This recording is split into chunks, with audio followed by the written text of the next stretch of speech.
For 2 years. I had no idea how much time could feel like both my ally and my enemy. With each passing minute, it brought me one step closer to guaranteeing my son's future, but also served as a continual reminder of how much work was still left to do. I remember Noah's birthday like it was yesterday. The nurses wrapped him in a soft blue blanket before placing him in my arms. He was a gorgeous little bundle with dark, inquisitive eyes that looked up at me as if he were trying to memorize my face. He had his mother's lips, my nose, and a tiny, delicate body that I vowed to protect no matter what. But life has a cruel sense of humor. It wasn't long before I realized that something wasn't quite right. Noah wasn't reaching his milestones. He struggled to crawl. He was late to sit up. When other toddlers took their first shaky steps, he was still on his hands and knees, his tiny face filled with frustration. Then came the diagnosis. I remember sitting in that cold, antiseptic doctor's office, gripping the arms of my chair as the specialist explained Noah's congenital condition. It wasn't life-threatening, but it would make life incredibly difficult.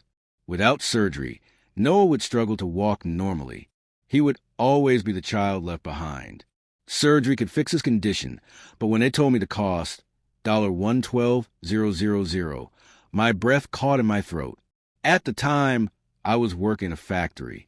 My wages were barely enough to cover our basic needs, let alone six-figure medical expenses. I had no savings, no wealth, just my willpower.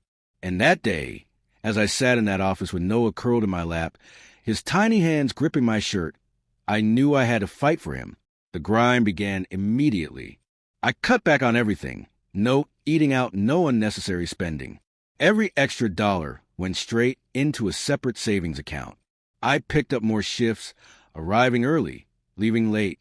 When that wasn't enough, I took on a second job loading and unloading trucks on weekends. The exhaustion was brutal. There were nights I barely made it to the shower before collapsing into bed. Some nights, I didn't even get that far, falling asleep at the dinner table, my head resting on my arm. But I didn't care. Every shift, every sacrifice brought Noah one step closer to walking. Checking the savings account became our little ritual.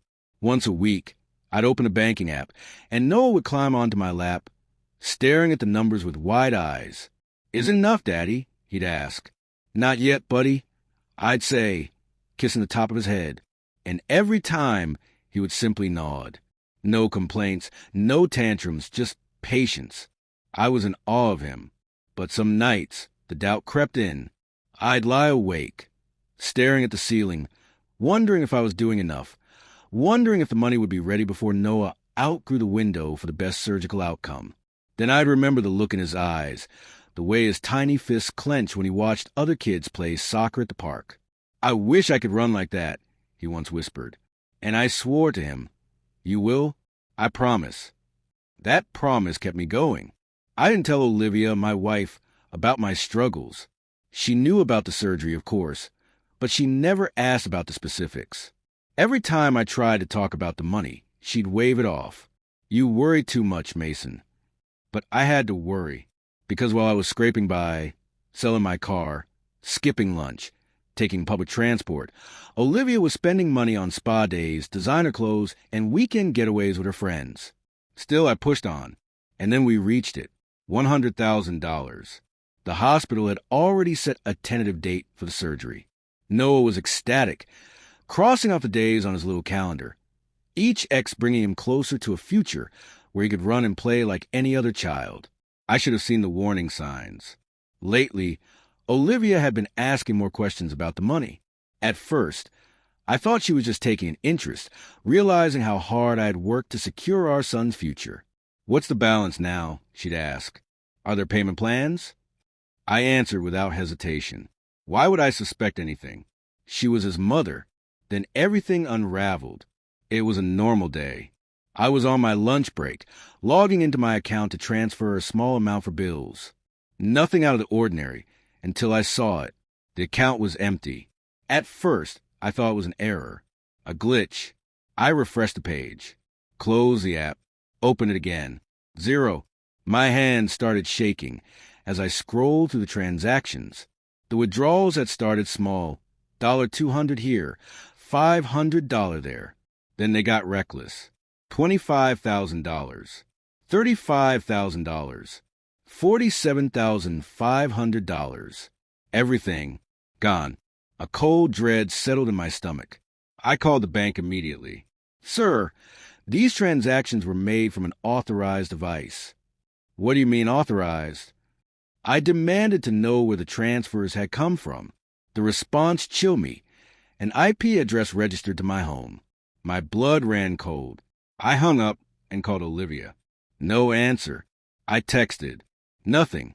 Then my phone vibrated with a notification, an Instagram story. I clicked on it. The first clip, champagne glasses clinking together. The caption, Paris Nights. I scrolled. A luxury hotel suite, a marble bathtub, designer shopping bags. And then the gut punch. Olivia, lounging in an airport lounge, sunglasses perched on her nose, holding a Louis Vuitton bag. $5,000.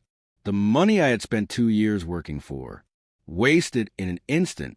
My son's future. Stolen. The next clip, Olivia on a first-class flight, sipping champagne. The caption, living my best life. I don't remember getting home. I don't remember the confrontation that never happened. I only remember staring at Noah, playing happily with his toys, unaware that everything had just fallen apart. I wanted to scream, break something, but I had to stay calm. Then Noah walked up to me, holding a tiny keychain, a miniature Eiffel Tower. Mommy gave me this last week, he said, tilting his head. It looks like where she is now. My stomach dropped. She stole my son's future. She took everything I worked for. And she thought she could just walk away? No. She was going to learn exactly how wrong she was. This isn't going to be easy, Claire said, exhaling. I tensed, expecting bad news. Instead, she reclined in her chair and smirked. Olivia is going to fight hard. She'll stretch this out, claim the money was a marital asset. She'll refuse to comply, delay the proceedings. I clenched my jaw. So what should we do? Claire grinned. We make her life miserable until she pays. We got to work that afternoon. Olivia's Paris purchases were noted, a big check mark. Her Instagram posts, where she bragged about spending my money, compiled. Another check mark. Witness accounts from people she had boasted to, collected. We had a strong case. That night, I filed a complaint. At midnight, my phone rang. I let it ring, watching the name on the screen. Olivia. I waited. Then I answered. You sued me? You actually filed a lawsuit against me. She laughed angrily. You're crazy. I exhaled. Calm. Steady. I just stopped letting you win. Olivia. Silence. For the first time, she had no response. I grinned. She finally realized her free ride was over. She was on the verge of losing everything. The problem with family is that you assume you know where everyone stands until something goes wrong. I always thought my family would act morally, that we would all agree when something terrible had been done. But when Olivia stole $122,000 from our son, I retaliated and soon discovered the truth. Sometimes, family isn't about blood. It's about who truly supports you.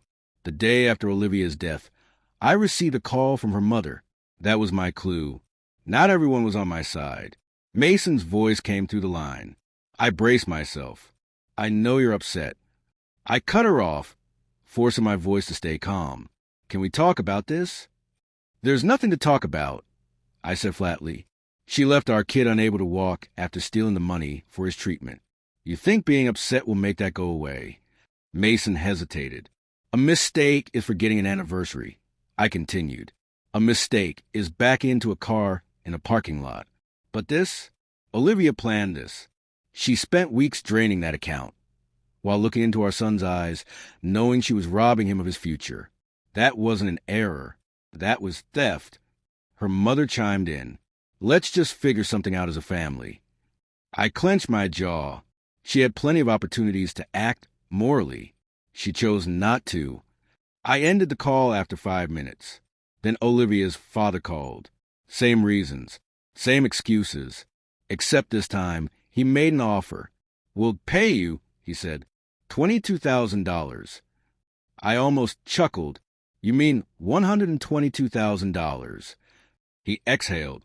We can pay you $2,000 over 6 months.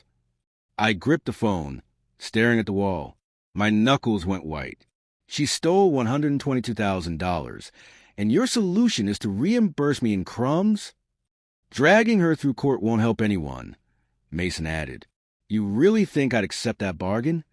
Silence. Sometimes we have to forgive family members, she said softly. Forgive her? Because she was family. She had the right to betray me, to steal from our son, and just walk away?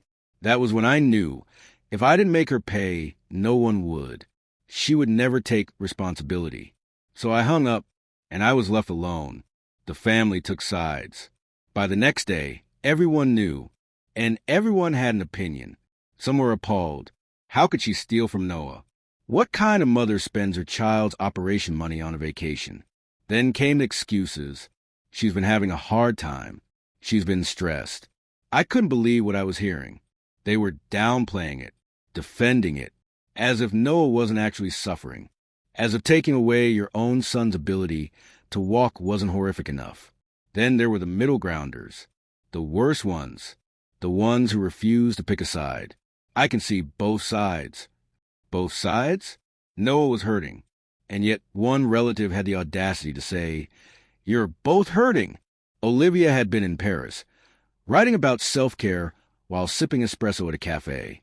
For him, I was done with these people. Through it all, Claire never wavered. She didn't soften it. She didn't tell me to let it go. She saw Olivia for who she truly was. I don't care what anyone else says, she reassured me. You're doing the right thing. When I wanted to snap, when I wanted to punch a wall, she kept me focused. And when I told her about Olivia's parents offering me a measly $2,000, she laughed.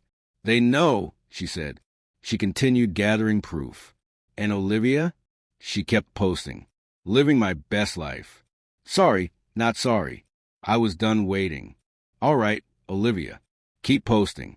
Because soon I would take everything back. And she would lose.